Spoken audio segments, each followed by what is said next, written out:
기도하겠습니다. 하나님 감사합니다.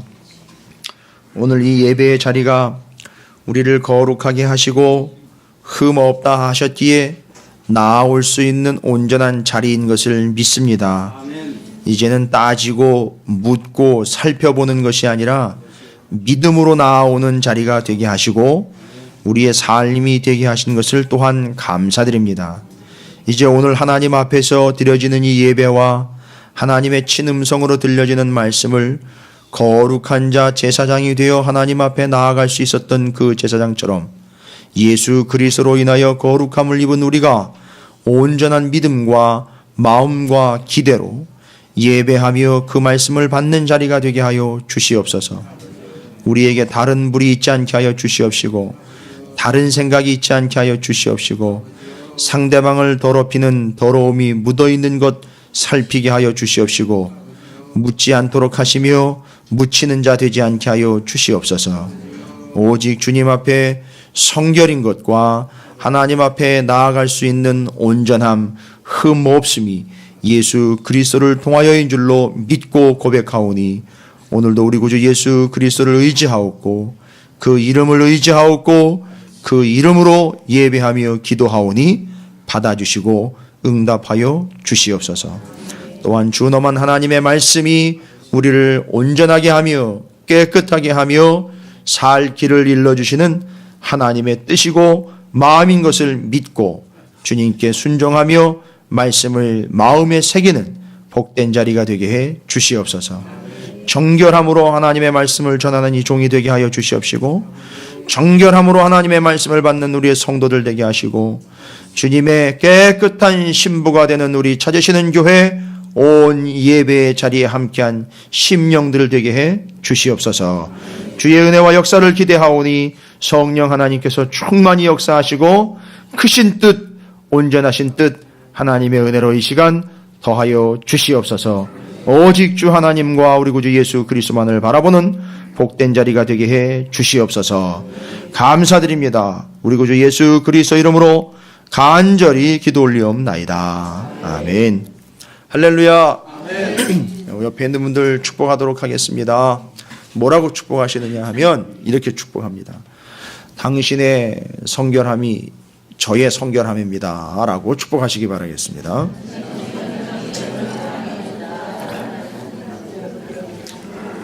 네.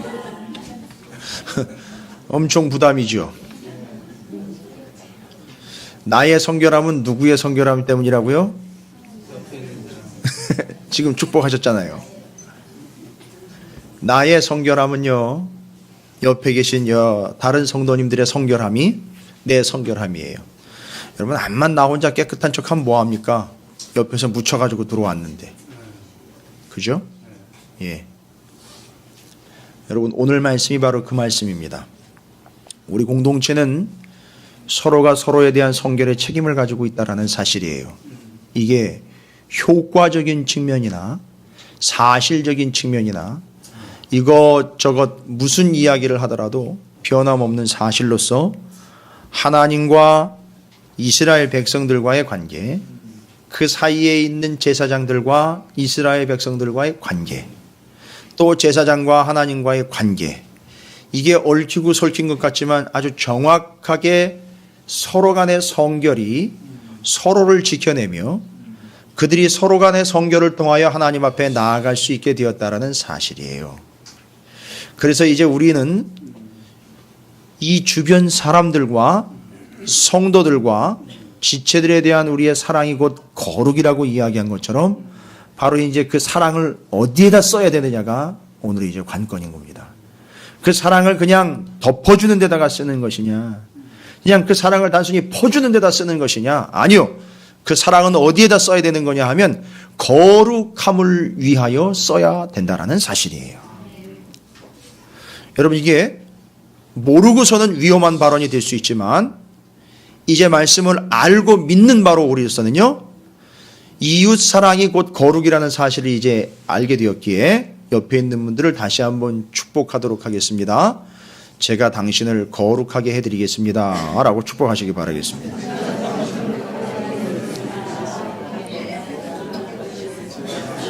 예. 좀 더 세게 할까요? 저만 믿으십시오. 라고 축복하십시오. 큰일 났습니다, 이제. 내가 당신을 거룩하게 해주고 책임질 테니까 나만 믿으라고 지금 선포를 해놨는데, 여러분, 오늘 말씀은요, 21장, 22장의 내용을 보니까 제사장들의 거룩함에 대한 이야기거든요. 그래서 거룩한 제사장이 되도록 제사장이 거룩함을 지키려면 밟아야 되는 지침이 있어요. 아주 철저한 지침입니다. 절대 요것을 놓치면 그냥 더러워졌다, 부정해졌다의 개념이 아니라 이 제사장은 절대 하나님께 뭐 할 수 없죠? 제사를 드릴 수가 없어요. 그래서 나갈 수가 없는 겁니다. 제물을 드릴 수가 없어요. 이건 그냥 제사장의 문제가 아니라 제사장이 하나님 앞에 제사를 드릴 수 없다면요, 어떤 문제가 생기는 거죠? 그렇죠. 백성들은 어떻게 돼요? 백성들이 죄가 지금 덩어리째 지금 아주 그냥 연그러 있는데 이거를 해결해야 되는데 제사장은 하나님 앞에 나아갈 수가 없어요. 그럼 어떻게 되는 겁니까? 백성들은 어떻게 돼버리는 거죠? 죄 사함을 받을 수 없을 뿐만 아니라 결론적으로는 그 죄의 값으로 인하여 어떻게 되는 거죠? 죽는 거예요. 이게 만약에 우리는 만약이라는 말은 소용이 없는 얘기지만 만약에 주님이 우리에게 오시지 않았다면 이라는 이야기의 결론인 거예요. 우리는 예수님이 우리에게 오시지 않았다면 우리의 죄값으로 그냥 죽는 게 뻔한 사실인 거예요. 자, 오늘 그래서 이 제사장이 너무너무 중요한 위치에 있다는 걸 우리는 알 수 있어요. 그러면서 오늘 제사장들이 지켜야 할 규례라라는 타이틀로 21장이 시작이 되고 있는데 어려운 내용들이 아닙니다. 아주 지침으로 정확하게 또박 기록이 되어 있어요. 이것만 지키면 돼요. 다른 거 그런데 단순히 이것만 지키면 된다라는 조항이나 항목의 개념이 아니라 이 속에는 더 깊은 의미가 담겨 있다는 걸 우리는 발견하게 됩니다. 1절부터 4절까지를 제가 다시 한번 읽어보도록 하겠습니다.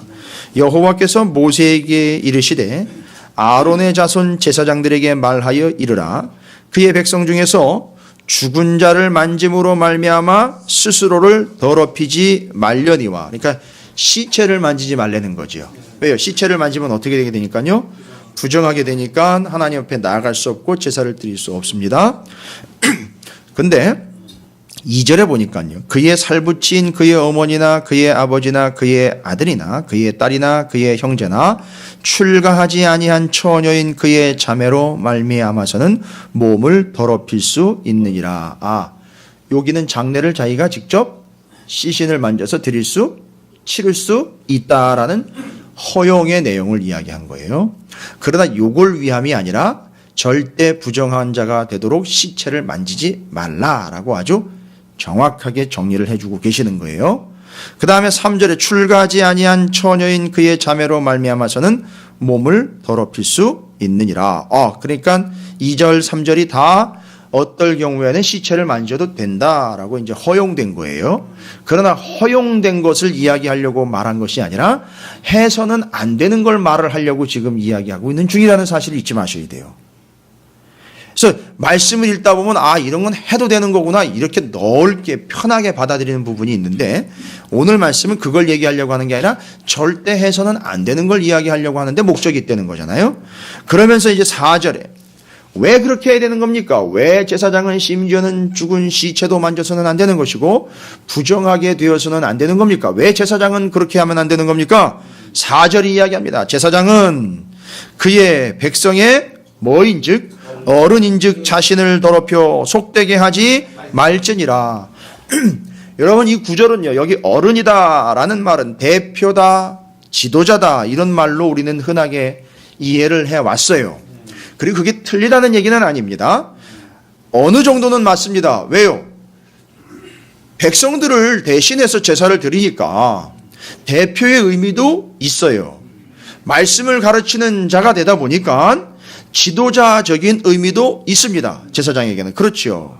그런데 여기 보면 여기 어른이다라는 말이 가지고 있는 이 중요한 또 다른 의미가 오늘 성결과 거룩이라는 의미와 직결되고 있는 걸 우리는 알아야 됩니다. 여기에 어른이다라고 표현된 이 단어의 히브리어는요, 여러분 놀라지 마세요. 이 어른이다라는 히브리어의 발음이 바알이라는 얘기예요. 바알. 여러분 많이 들어보셨죠? 바알. 이 이스라엘이 그렇게 이방 문화에 젖어가지고 섬겼던 우상의 신 바알이에요. 그러면 이게 신이라는 얘기인가요? 그런 얘기가 아니라 원래 바알이라는 말의 원래 의미는 주인 혹은 남편이라는 의미예요. 그러니까 그 바알 신은 뭐예요? 다른 이방의 신을 뭘로 삼아버린 거죠? 남편과 주인으로 삼아버린 거예요. 그러니까 이 바알이라는 말은 고유명사는 아니에요. 원래 보통 명사였는데 이방의 우상을 저건 바알입니다라고 이야기해버린 거예요. 그래서 그걸 바알로 믿고 바알신 이렇게 이야기를 한 게 바알신이 돼버린 거죠. 원래 바알이라는 말의 뜻은 주인 혹은 남편이라는 말이에요. 근데 저는 오늘 여기서 백성의 어른 되는 제사장이 주인이라는 개념보다는 저는 남편이라는 의미를 여기서는 더 중요하게 다루고 넘어가야 된다는 걸 말씀드리고 싶어요. 자, 제사장은요, 어른입니다. 그래서 무엇인가 가르쳐 줄 수 있고, 이제 어른 하면 뭐 위에서 이렇게 연세가 많으신 어르신 이런 개념으로 이야기하는, 절대 그렇게 보시면 안 되는 거예요. 이 어른이라는 말이 깊이 내포하고 있는 건 남편이라는 말을 좀 더 여러분이 오늘 좀 깊이 묵상을 하시기 바라겠습니다. 그렇다면요, 제사장이 남편이 된 자다 이렇게 생각을 해보시면요, 제사장이 남편이래요. 그럼 아내는요 누가 될까요? 그 당시에 분명히 이건 의미가 있기 때문에 남편이라는 개념을 이야기를 해요. 제사장이 남편이 된다면 누가 아내가 될까요? 하나님은 아내가 될 수 없어요. 그렇죠? 또 이 관계 속에서 하나님과 백성들과의 관계를 예표하고 있기 때문에 하나님과 백성 관계는 제사장과 백성들과의 관계를 이해하고 난 다음엔 이해가 또 돼요. 먼저 이 관계를 이해하셔야 돼요. 그러면 제사장이 남편이면 아내는 누가 되는 걸까요? 백성이 되는 거예요. 이해가 되십니까? 그 왜 굳이 제사장을 그냥 지도자, 인도자 이런 개념으로 사용하지 않고 남편이라는 의미가 들어가 있는 바알이라는 단어를 사용을 해서 제사장은 어른입니다라는 이야기를 했을까요? 제사장은 어떻게 해야 된다고요? 오늘 21장의 내용으로 보면 제사장들은 어떻게 해야 된다? 거룩하게 돼야 된다. 어떻게 해야 된다? 깨끗해야 된다라는 이야기예요.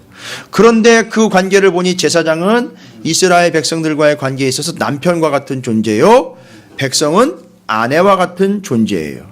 여러분, 남편이 아내를 깨끗하게 하는 첫 번째 조건이 있어요.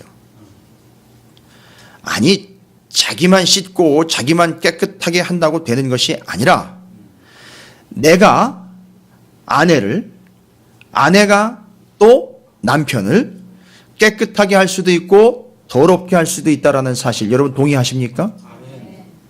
왜요?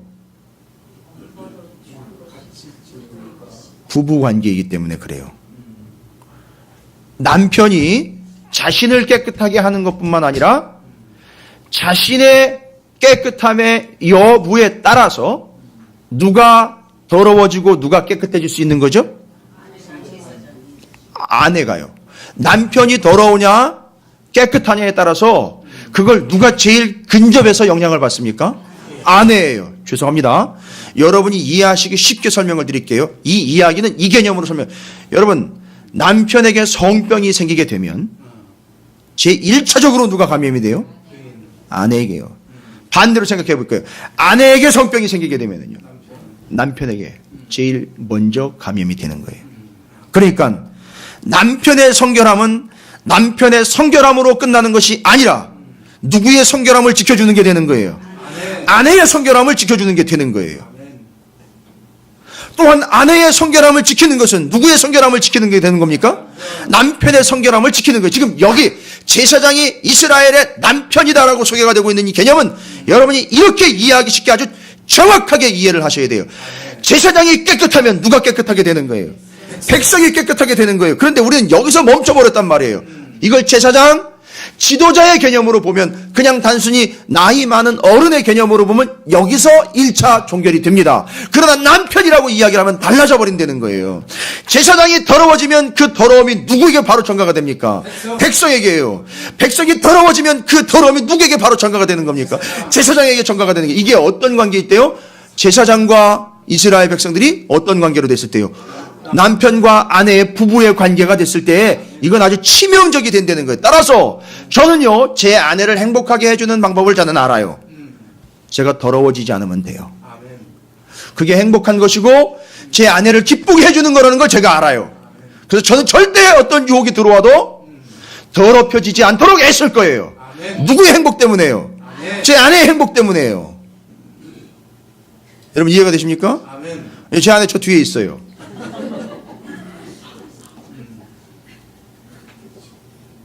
이거는요, 이 관계성으로 이야기하다 보면 부모와 자식 간의 관계도 마찬가지예요. 성도들과 목사와의 관계도 마찬가지예요. 교회와 성도들과의 관계도 마찬가지입니다. 서로가 서로의 관계도 마찬가지예요. 자, 이제 이런 개념으로 보자면 당신의 성결을 내가 책임지겠습니다라는 말의 의미가 뭔지 아시겠어요?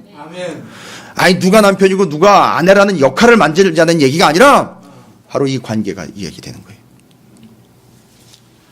그래서 지금 이 남편 이야기가 제사장이 어른입니다라는 이야기는 바로 이 제사장이 이스라엘 백성들에게 있어 남편과 같은 존재입니다.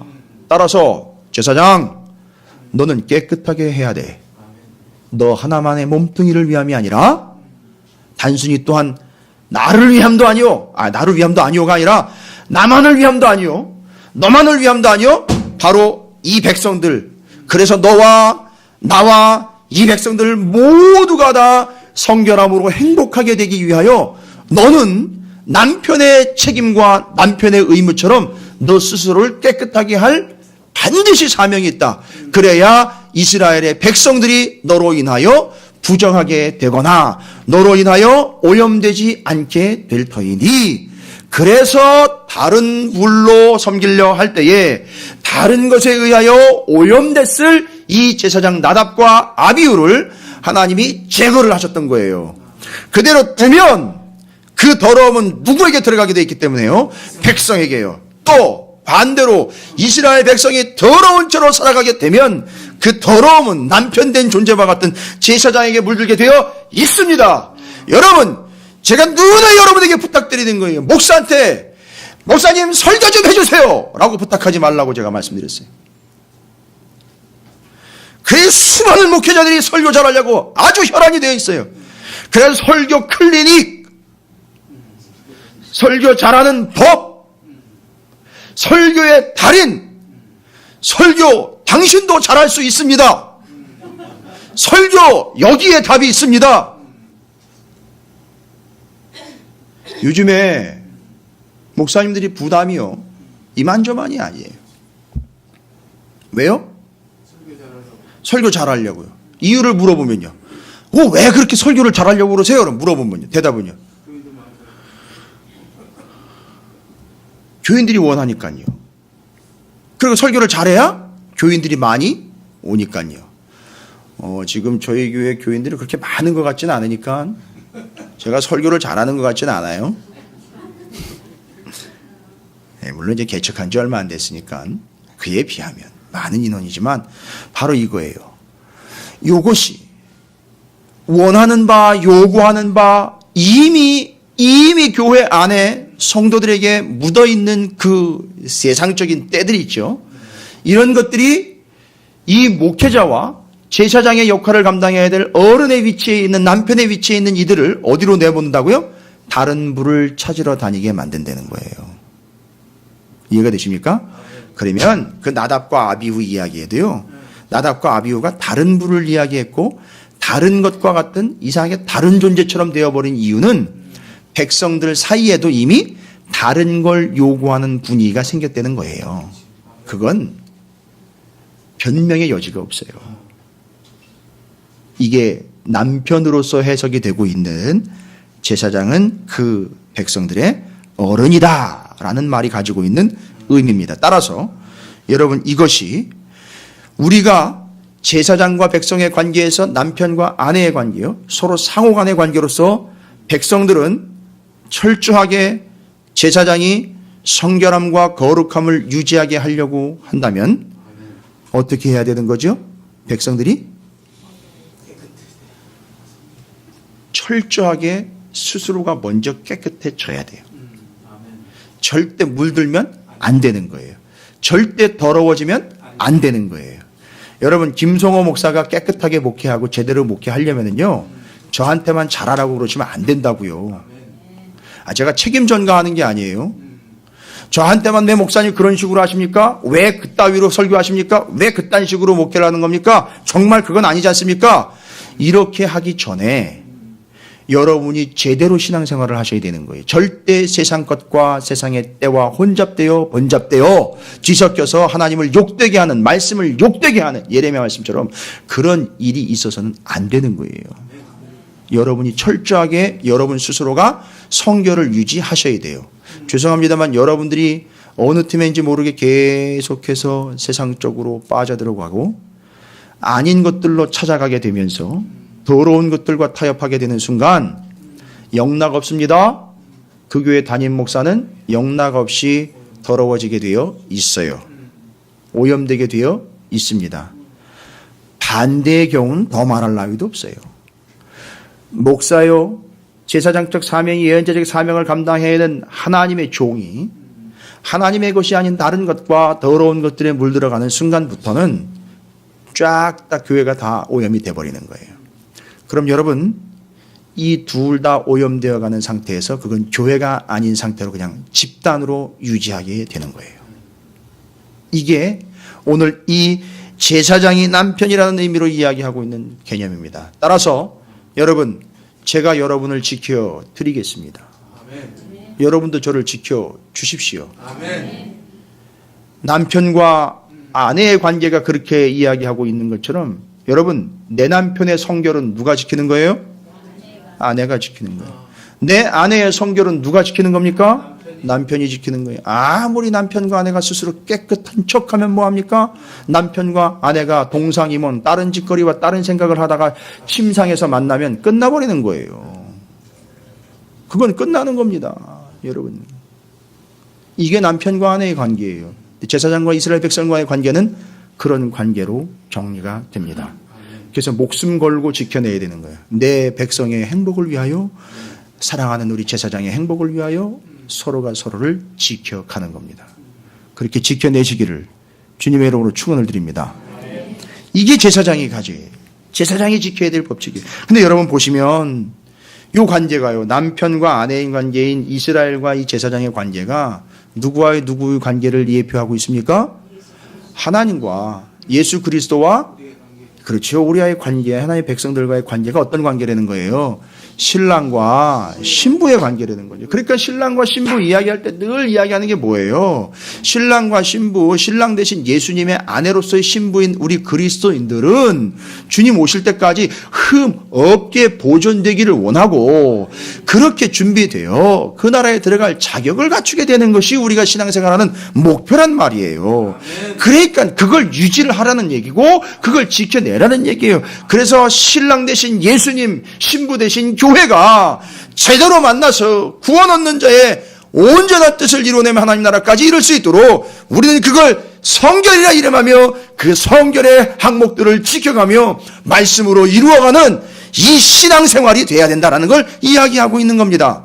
여러분, 얼마나 하나님이 은혜스럽고 하나님이 얼마나 하나님의 교회와 성도들을 하나님의 신부로서 뼈저리게, 정확하게 얘기하면 뼈를 빼서 그렇게 삼아주셨는지 여러분 아시잖아요. 어떻게 합니까? 첫 아담의 이야기를 보시면 아시지 않습니까? 아담과 그의 아내 하와는 어떻게 해서 존재하게 된 인물입니까? 남편의 갈비뼈예요. 갈비뼈를 뭐 여길 개복했겠습니까? 옆구리를 찔러가지고 뚫러서 거기서 뼈를 하나 취했겠죠. 옆구리를 찔러 옆구리로부터 빠져나와 옆구리로부터 탄생하게 된 존재, 아담의 아내예요. 첫 아담. 둘째 아담이 누굽니까? 예수 그리스도예요. 그렇게 해서 자신의 옆구리를 뚫러 그 갈비뼈를 취하여 하와 그 아내가 나온 관계. 또 여러분 아시다시피 십자가 위에서 예수 그리스도의 옆구리를 찔러 물과 피를 다 뽑아내기까지 그렇게 해서 잉태가 된 교회. 그렇게 해서 탄생하게 된 교회. 이 주님과 교회와의 관계. 첫 아담과 하와와의 관계, 제사장과 이스라엘 백성들과의 관계. 그래서 우리는 신랑 신부의 관계로 하나님 아버지 우리 구주 예수 그리스도가 우리의 신랑 되시니 신부인 교회와 성도는 신랑인 예수 그리스도와 하나님 아버지에게 거룩하고 온전한 존재를 지켜 유지하며 나아갈 수 있도록 우리의 성결함을 늘 지켜내야 된다는 사실을 이야기하는 겁니다. 이게 하나님의 은혜입니다. 여러분, 우리 교회는, 우리 성도는 그렇게 예수 그리스도의 신부된 자로 부름을 받았습니다. 그러니 우리는 깨끗함을 유지해야 하는 거예요. 지켜내야 하는 겁니다. 옆에 있는 분 축복하도록 하겠습니다. 당신은 주님의 신부입니다 라고 축복하시기 바라겠습니다.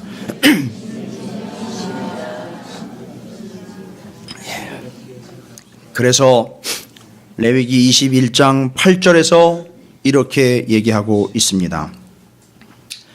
너는 그를 거룩히 여기라. 그는 내 하나님의 음식을 드림이니라. 너는 그를 거룩히 여기라 라고 이야기를 했어요. 여기 거룩히 여기라. 제사장들을 이렇게 여기라는 얘기잖아요. 그죠? 그러니까 그렇게 그냥 생각하라는 얘기가 아니라 여기 21장 8절에 거룩하게 여겨라 라는 말은 히브리어로 라카흐라는 단어인데요. 이게 뜻이 뭐냐 하면 거룩하도록 취해버려라. 어떻게 얘기하니까 쉽게 얘기하면 거룩하도록 지켜라. 이 이야기인 거예요. 백성들에게 제사장들을 뭐 하라고요? 거룩하도록 니들이 지켜라. 이 얘기한 거예요. 지금 거룩하게 여기라라는 말은 아 거룩하구나 라고 생각으로 넘어가고 그렇게 생각해 주라는 게 아니라 그가 거룩한 자가 되도록 그 거룩을 너희가 어떻게 하라고요? 지키려는 거예요. 그러니까 어떻게 지키는 겁니까? 예? 제사장을 거룩하고 깨끗하게 지켜내야 돼요. 그러면 어떻게 하는 게 방법입니까? 제가 말씀드렸잖아요. 그렇죠. 백성이 깨끗하게 지켜내면 누가 지켜지는 거예요? 제사장이 지켜지는 거예요. 여러분이 성결함을 지키면 교회가 지켜지는 거예요. 여러분이 성결함을 지키면 김 목사가 지켜지는 거예요. 제가 성결함을 지키면 여러분이 성결하게 되는 거예요. 제가 성결함을 지키면 찾으시는 교회는 깨끗하게 유지가 되는 거예요. 이 관계를 정확하게 이해하시기 바라겠습니다. 이게 첫 번째 제사장을 남편이라고 부르고 있는 정확한 이유와 근거인 겁니다. 그러니까 서로가 서로를 깨끗함으로 지켜내는 관계에 있는 거예요. 따라서 이걸 이제 확대합니다. 우리 중에 어느 하나가 더러워지고 부정해지는 순간 온 공동체는 더러움이 묻게 되는 거예요. 이렇게 한 자리에 앉아 있으면서 여러분 아주 치명적인 거예요. 우리 중에 누구 하나 때문에 그럴 수도 있어요. 아주 치명적인 겁니다. 따라서 우리는 철저하게 우리 스스로를 깨끗하게 지키는 것이 공동체를 지키는 것, 상대방을 지키는 것. 할렐루야. 여러분의 아내와 남편을 생각하시면 더 정확할 겁니다. 더 이상 이야기가 필요 없는 이야기입니다. 공동체와 제사장과 이스라엘과 그 성막과 그 모든 것, 모든 시스템, 모든 제도의 모든 공동체를 지켜내기 위한 바로 중요한 원칙, 내가 깨끗해야 한다는 사실이에요. 여러분 악착같이 지켜내시기를 주님의 이름으로 축원을 드립니다. 자, 그 다음으로 이제 백성들에게 이 제사장의 이야기와 함께 제사장들에게 이야기하고 있는 중요한 내용 5절 내용을 보니까요. 이제 넘어가면서 이제 4절에 백성의 어른이라는 말을 제가 설명을 드리겠으니까 어른답게죠. 그러니까 지키면 됩니다.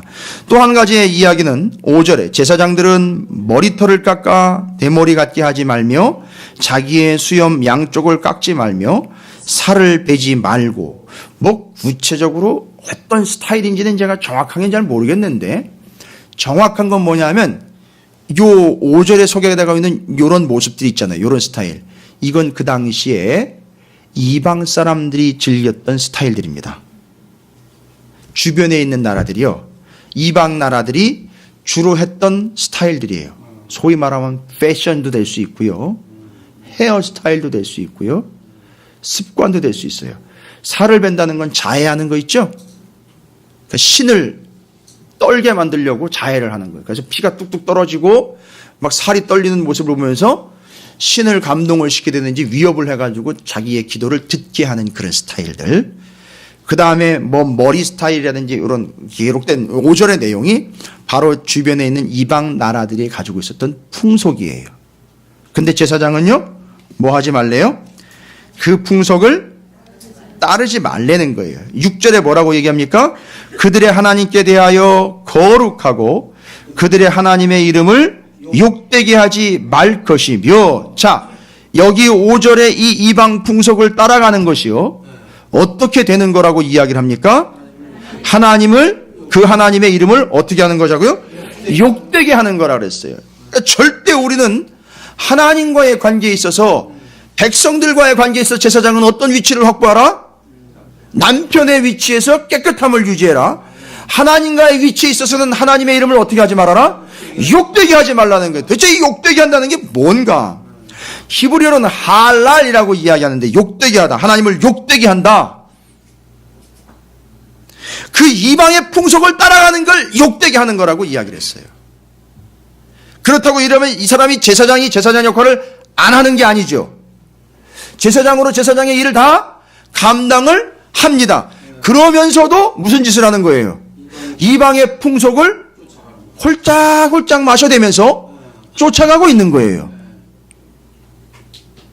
자, 그러면 욕되게 하다라는 이 정확한 의미를 우리는 파악을 해내야 돼요.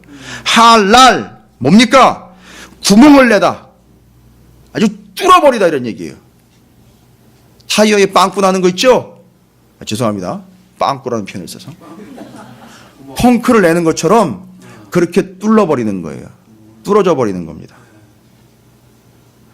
관통을 하다, 상처를 입히다, 모독하다, 더럽히다.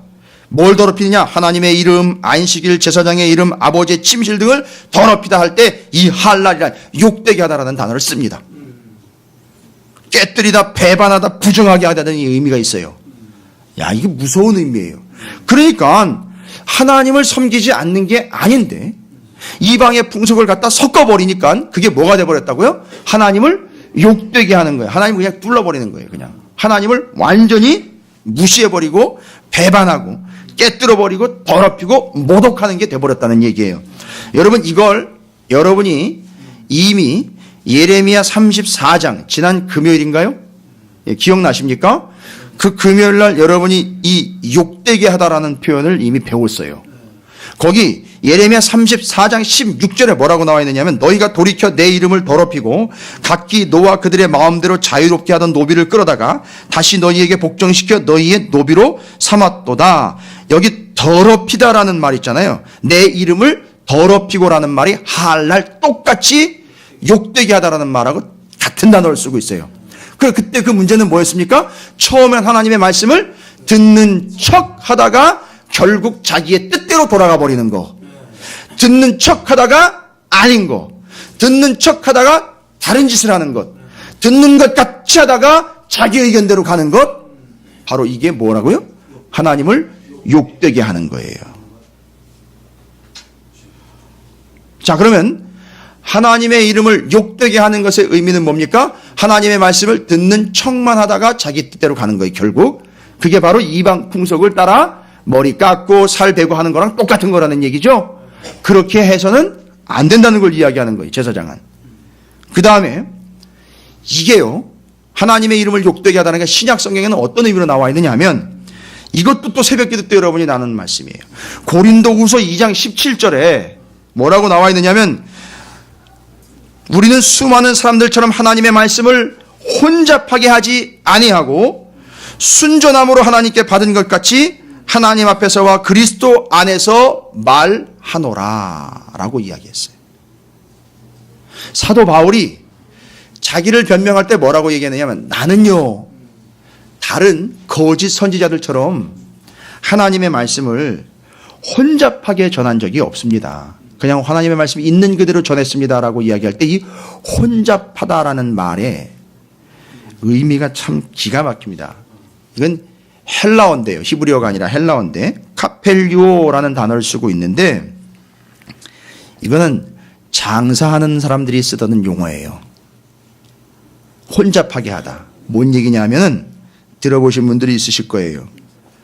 장사할 때 품질을 떨어뜨려서 타락해 해서 본래 물건을 팔 때 뭐만 생각을 하느냐 하면 이익만 생각을 하는 거예요.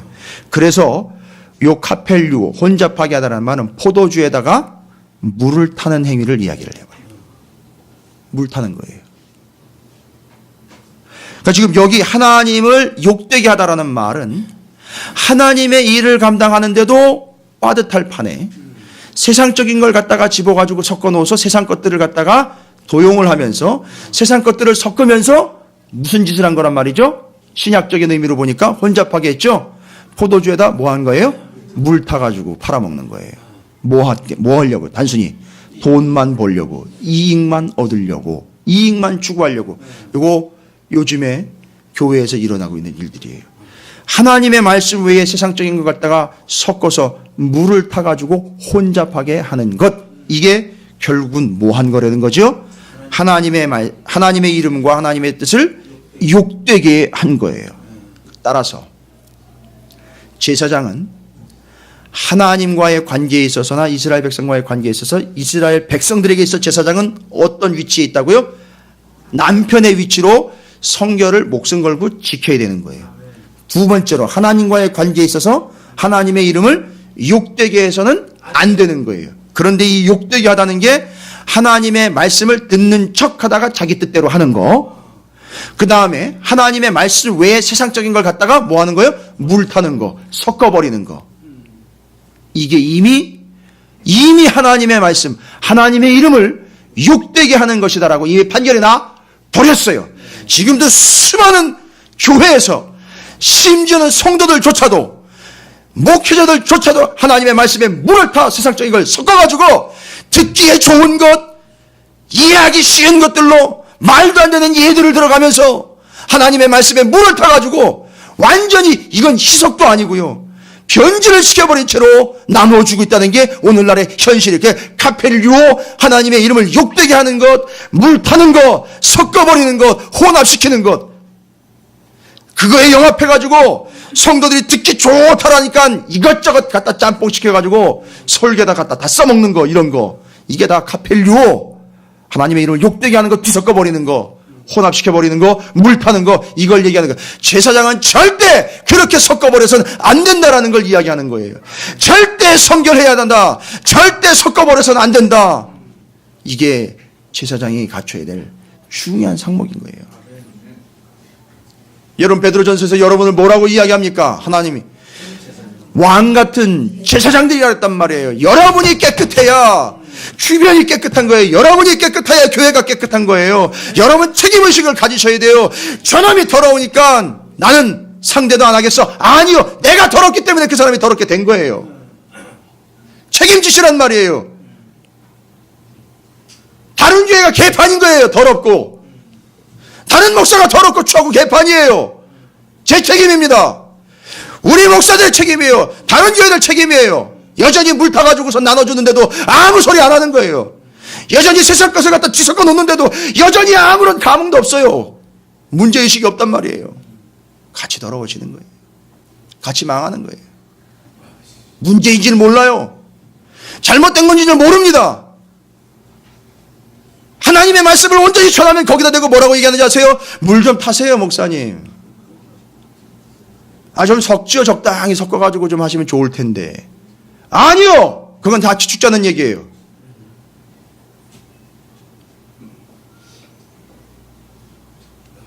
완전히 하나님 말씀의 질을 떨어뜨려버리고 뒤섞어버려서 가치를 완전히 전락시켜버려야 하는 거예요.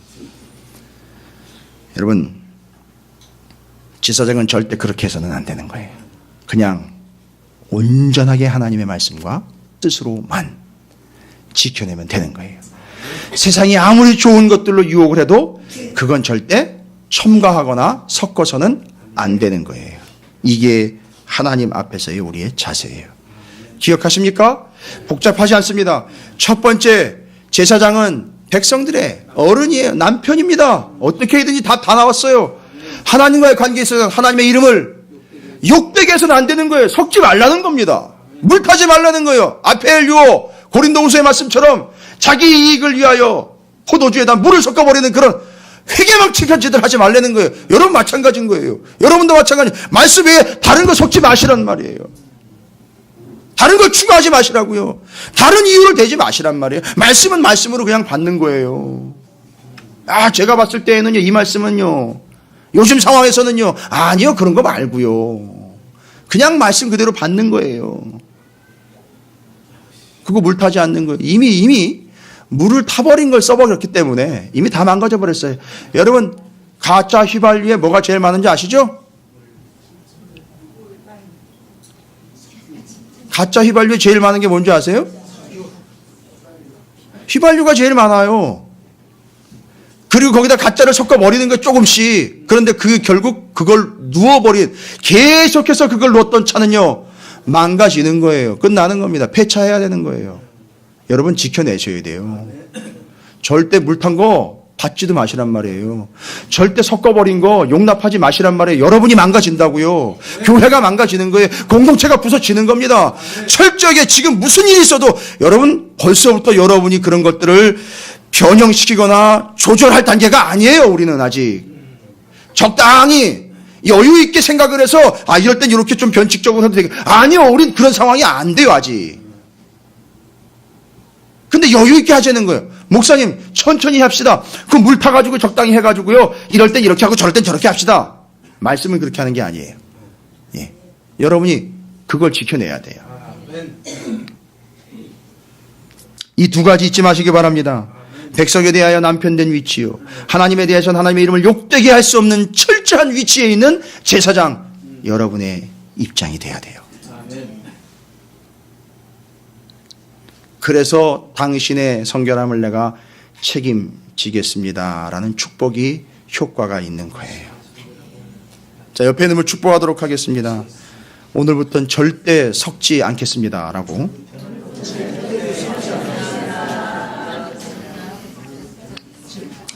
예, 이제 끝으로 한 가지만 더 말씀을 드리겠습니다. 여러분, 이따 오후 시간에도 이제 계속해서 말씀이 22장까지 연결해서 정리가 될 테지만, 여러분 21장과 22장을 한번 보세요. 얼마나 많은 규례들이 나와 있는지 보시면 좀 솔직히 이야기하면 그렇게 많은 것도 아니에요. 그죠? 21장과 22, 특히 21장 같은 경우 보면은요, 제사장이 지켜야 할 규례라고 표현을 하고 있는데 복잡하고 엄청나게 많은 내용이 아니에요. 여러분 읽어보시면 알아요. 재물에 관련된 것이고 자기 자신의 자격에 대한 거예요. 그러면 그거 복잡한 게 아니에요. 그렇게 많은 내용을 적지 않고 있어요. 이건 뭘 이야기하느냐면, 여러분 하나님은 지금 21장과 22장의 제사장들이 지켜야 할 것을 최소한의 것으로 주셨어요. 이해가 되십니까? 우리를 삶에서 말씀 때문에 얽어매가지고선 골치 아프게 만들고 지킬 수도 없게 만들고 이것 하다 보면 저거 놓치고 저거 하다 보면 이거 놓치고 이렇게 하려고 하나님이 말씀을 방대하게 주신 게 아니에요. 최소한의 것으로 주신 거예요. 이 말씀이요. 그래서 제가 말씀드렸죠. 이 성경 말씀은, 이 성경책은 어떤 책이다? 인정하시기 싫겠지만 이 성경책은 얇은 책이다. 처음에 제가 이 이야기를 드릴 때면 처음 듣는 분들은 다 놀래요. 휘둥그레가지고. 저 목사님이 제정신이 아닌 모양이다. 얇은 책이래요. 아니 제가 말씀드렸잖아요. 하늘을 두루마리 삼고 바다를 먹물 삼아도 다 기록할 수 없는 하나님의 은혜와 사랑과 뜻을 그걸 기록을 한다고 생각해 보시오. 이거 가지고 됩니까? 안 돼요. 그런 의미에서 이 책은요. 얇은 거예요. 그러니까 한 번에 읽으셔야 돼요.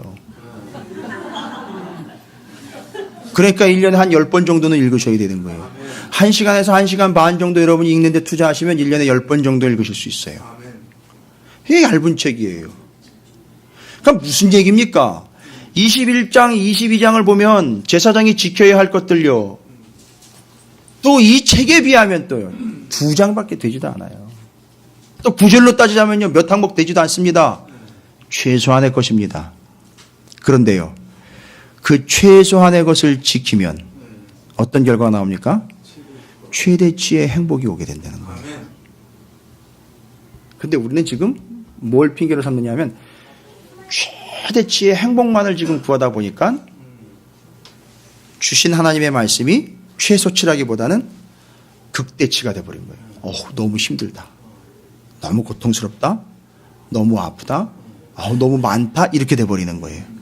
여러분 이것이 최소치로서 우리에게 최대의 행복을 위하여 주신 것이니 여러분이 바로 믿고 받을 때에는 이 말씀은 우리가 최소한으로 지켜야 될 하나님의 말씀. 그리고 하나님은 그것을 통하여 우리에게 최대의 행복을 주려고 하는 것. 아까 남편과 아내의 얘기를 다시 한번 드릴게요. 별것 아닌 것 같지만 유혹이 올 때에, 성적 유혹이 올 때에 그 유혹 한 번을 이겨내는 것이 아내의 최대의 행복을 위하는 사실이라는 걸 여러분 아십니까? 남편도 마찬가지죠. 그걸 지켜낸다는 것 자체가 상대방의 최대의 행복을 위하여 지켜내는 것이 별것 아니고 한순간인 것 같지만 이겨내고 지켜냈을 때에 그 가정에 최대의 행복이 온다는 거 아십니까?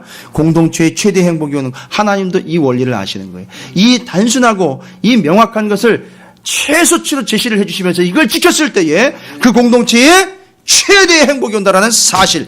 예수 그리스도라는 최소치를 주셨어요. 그런데 그것이 최대의 의미가 되어버린 거예요. 그래서 예수를 믿는다라고 고백만 해도 우리는 영원한 삶을 얻게 되는 최대의 행복을 누리게 되는 존재가 됐다는 사실. 그런데 우리는 그 최소치를 갖다가도 너무 많다, 너무 힘들다라고 이야기를 하고 있어요. 아닙니다. 하나님은 우리에게 최소치의 것으로, 최소한의 것으로 지켜보라고 이야기하셨고, 내가 준비한 건 최대로 너를 행복하게 해주겠다라는 약속이고 구원이고 생명이라는 사실을 잊지 마시기를 주님의 이름으로 축원을 드립니다. 이 세 가지를 이제 기억하십시오. 제사장과 이스라엘 백성들과의 남편과 아내의 관계, 하나님 앞에 하나님의 이름을 욕되게 하지 말아야 될 엄연한 책임과 의무, 절대 물타지 말고 섞지 말라는 것과 최소한의 것으로 우리에게 주셨다라는 사실, 이건 믿으셔야 되는 거지 이해하시라고 드리는 게 아니에요. 하나님의 마음이에요. 최소한으로 것으로 주셨지만 최대의 행복을 하나님은 바라고 계신다는 사실. 이제부터는 이게 부담이 아니라 최대의 행복을 기대하는 여러분의 자원함이 되셔서 여러분의 성결함과 하나님을 향한 온전함과 하나님의 말씀에 대한 기대가 끊임없게 되시기를 주님의 이름으로 축원을 드립니다. 이 세 가지 잊지 마시고 하나님께서 여러분과 함께 하심으로 여러분의 삶에 하나님의 말씀에 놀라운 역사와 축복과 은혜가 임하게 되시기를 다시 한번 주님의 이름으로 축원을 드립니다.